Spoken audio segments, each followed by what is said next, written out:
안녕하세요. 미주해석입니다. 오늘은 나녹스, 의심해야 할 이유에 대해서 알아보겠습니다. 제 채널에서 나녹스를 처음 설명드리는 것 같은데요. 간단히 소개하자면 기존 엑스레이 장비보다 10분의 1 더 싸게 영상을 만들 수 있는 제품이고요. 그 말은 원가가 정말 싸다는 얘기고, 그래서 일반인들이나 서민층들도 쉽게 이런 영상 의료에 접근 가능하게 해서 세상을 혁신하겠다, 의료계를 바꾸겠다는 야심찬 목표를 가진 회사입니다. 이런 튜브에 LED 제품을 사용해서 방사능 노출도 획기적으로 줄이고 클라우드를 통해서 서버 없이도 엑스레이를 유통시킬 수 있다, 이렇게 얘기하는데요. 투자 회사는 상당합니다. 소니, SK텔레콤, 후지 등 글로벌 기업이 잇따라 투자를 했고요. 지금 현재 미국에서 싱글소스 FDA 승인이 났습니다. 무려 9년 동안 이 사업을 준비했기 때문에 기술에 대한 신뢰성도 상당히 높은 편입니다. 그리고 또한 AI 분석이 들어가 있는데요.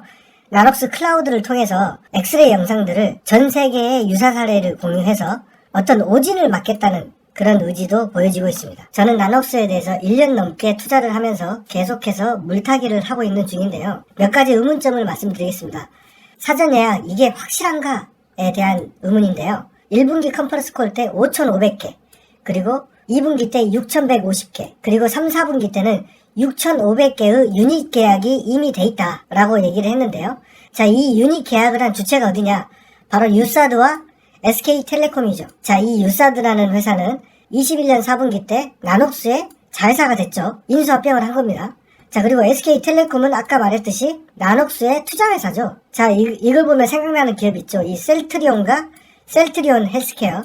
자, 셀트리온에서 생산해서 헬스케어의 물량을 넘기는, 그래서 마치 셀트리온의 매출이 좋아지는 것처럼 보이는 그런 일들이 왕왕 있었죠. 자, 이런 것처럼 유사드나 SK텔레콤은 사실은 나녹스와 관련된 회사이고 제3자가 이 유닛 계약을 했다는 정보는 어디에도 없습니다. 자, 그렇기 때문에 이 사전 예약 이게 정말 확실한지에 대한 합리적 의심을 해볼 수 있고요. 자, 두 번째는 실질적으로 이 제품을 판매하기 위해서는 멀티소스 FDA 승인이 나야 되는데, 왜냐하면 클라우드로 서로 연결돼야 되고 그 다음에 튜브 메탈이 실질적으로 제작되는 부분이기 때문에 이 FDA를 잠깐 살펴보면 획기적인 의료기기인 경우에는 아주 신속하게 절차를 따를 수 있죠. 코로나 백신 신속 절차처럼 이렇게 빨리 할 수 있는데, 지금 멀티소스는 이 절차를 따르고 있는데 절차상 75일 안에 사전 제출이 협의 완료가 돼야 됩니다. 그리고 나서 사전 시판되고 그 다음에 510K가 나서 시중에 판매가 될 수 있는 건데요. 이 Q서브, 그러니까 신속 허가 절차, 이 75일 안에 해야 되는 이 절차가 아직도 협의 중입니다. 자, 지난 21년 6월 달에 싱글모드가 510K 승인이 났죠.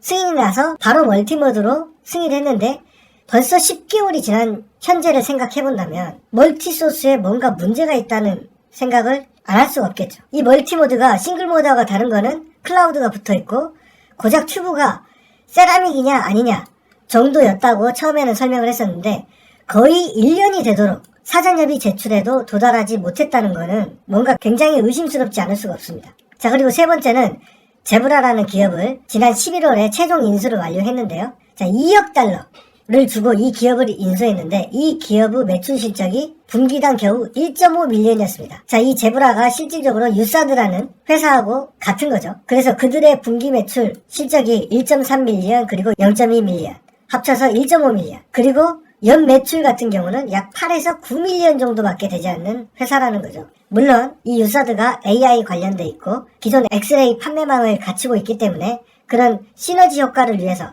멀티소스가 승인이 나면 제품을 팔아야 되니까 어떤 그런 차원에서 인수를 했다라고 볼 수 있지만, 인수 가격 대비 실제 매출은 너무나 형편없는 기업을 인수를 한 것이죠. 자, 의문점 네 번째는, 자, 벌써 회사의 업력이 9년이나 됐고 본격적으로 한국에도 칩 생산을 지금 공장이 거의 완성돼 가는데 도대체 왜 한 개도 못 파냐 이거죠. 못 만드는 거냐, 안 만드는 거냐, 아니면 실제 아무것도 아닌 거냐 라는 의문이 생길 수밖에 없습니다. 왜 그러냐면 실제로 6,500개 중에 FDA가 전혀 필요 없는 국가가 굉장히 많다는 거죠. 그러니까 지금 판매된 6,500개가 중앙아메리카, 그리고 유럽, 그리고 아프리카 이 지역이라고 얘기를 했습니다.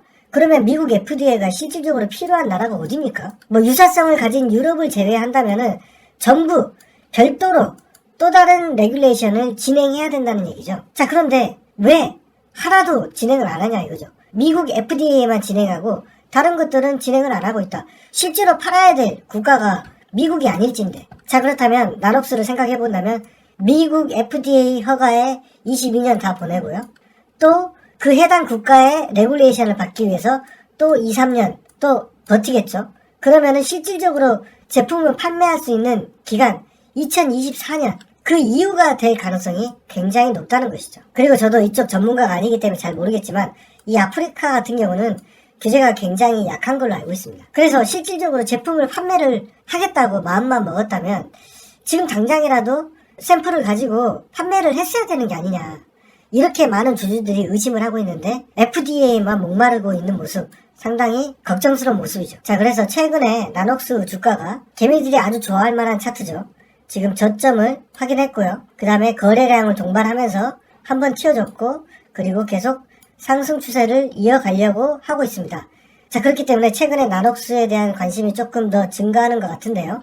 제 영상을 계속 보신 분들은 아시겠지만 저는 나녹스를 거의 1년 넘게 투자를 했음에도 한 번도 나녹스 소개를 하지 않았습니다. 왜냐하면 이 회사의 의심스러운 부분이 너무나 많기 때문이죠. 앞서 말한 4가지 외에 재무 구조를 본다면은 훨씬 더 실망스러운 부분이 많은데요. 어찌됐건 나녹스가 시장 초입 단계이고 여러 한국 주주분들을 울렸던 다니모와 지금 다를 게 없는 상황이다. 그리고 오히려 가능성을 본다면 다니모가 훨씬 더 나녹스보다 제대로 된 기업일 가능성이 높다. 그러나 만약에 나녹스가 지금 진행 상황이 사실이고 매출이 발생하는 순간은 전혀 다른 평가를 받게 될 것입니다. 그러나 아직 의심의 여지는 너무나 많다는 거죠. 그래서 이런 기업을 투자할 때는 내 자산의 뭐 50%, 60%, 뭐 투자 종목 3, 4개 중 하나 이렇게 투자해야 될 게 아니고 내 자산의 1에서 2% 정도 투자해서 아니면 말고 식으로 투자를 해야 마인드 컨트롤이 가능하지 않을까 생각하고요. 지금 주가가 갑자기 튀기 시작했는데 뭐 뭔가 다른 게 있는 게 아니냐